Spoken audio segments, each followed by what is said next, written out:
फार इफेक्टिव्ह होईल म्हणजे बोल तुम्ही.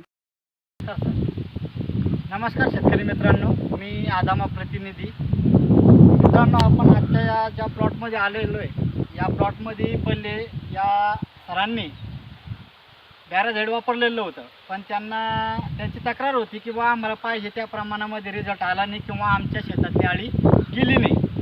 आज आपण त्यांना पुन्हा एकदा बॅराझाईडच आपण रिकमेंडेशन केलेलं आहे आणि आता आपण त्यांना मारून पण दाखवलं, ते तुम्ही व्हिडिओमध्ये पुढे बघसालच. पण त्यांना म्हणजे त्यांना काय अनुभव आला आहे ते त्यांच्या तोंडाने तुम्हाला 2 शब्दामध्ये सांगतील. नमस्कार, मी राजेंद्र श्रीवाडकर. मक्याची पेरणी केली होती, परंतु त्याच्यानंतर याच्यावर आळी खूप पडली होती. नंतर आम्ही बॅराझाईड कंपनीचं, आदामा कंपनीचं बॅराझाईड वापरलं होतं, पण ते आळी मेली. पण परत काही ठिकाणी मेली, काही ठिकाणी मेली नाही. आणि आपण बघू शकता इकडं अशी पान ही झाली होती आणि परत आळी पडली आणि त्याचं बरंचसं नुकसान झालं होतं. आम्ही सरांकडे तक्रार केली, मग त्यांनी आमचं तक्रारीचं शंकेचं निरसन केलेलं आहे. तर त्यांचं म्हणणं मारताना विशिष्ट पद्धतीने मारलं पाहिजे.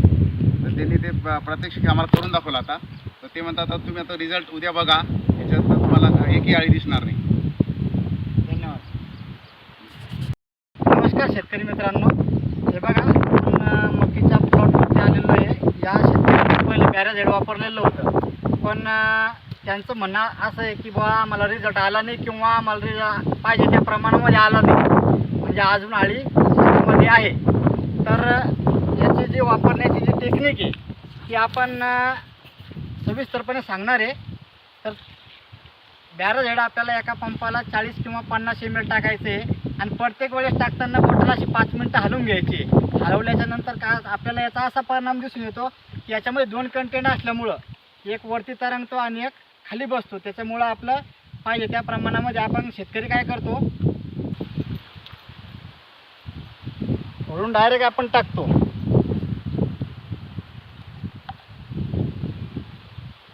किती ml घ्यायचं आहे?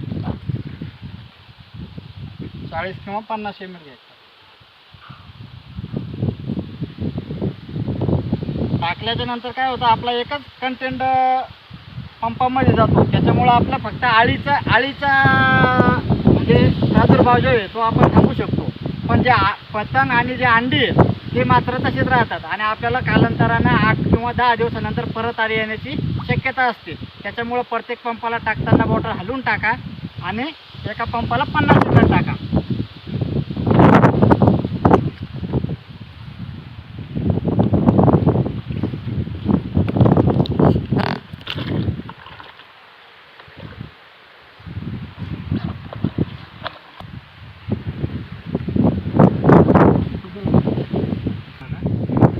आणि जर का पाणी पावसाचं वातावरण असेल तर आपल्याला 5 ml स्टिकर टाकायचं आहे. आता हे आपण इथं क्रासिल कंपनीचं आहे, कोणतं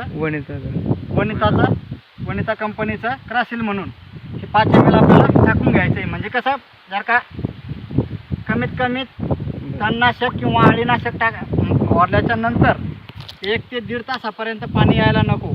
आणि जर का त्याच्या आधी जर का पाणी यायची शक्यता असेल तर आपण हे स्टिकर अवश्य वापरायचं आहे. आणि दुसरी गोष्ट म्हणजे मारताना आपल्याला मक्कीवरती असं नाही मारायचं आहे. 1 तास धरून, म्हणजे 1 तास धरून आपल्याला ते मारायचं आहे. असं चालून जायचं, असं नाही करायचं.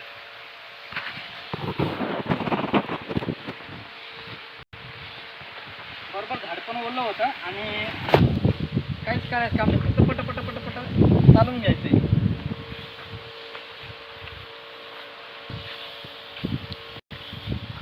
यानं काय होतं, पोंग्यात औषध जातं, त्याच्यामुळं मग रिझल्ट चांगला येतो.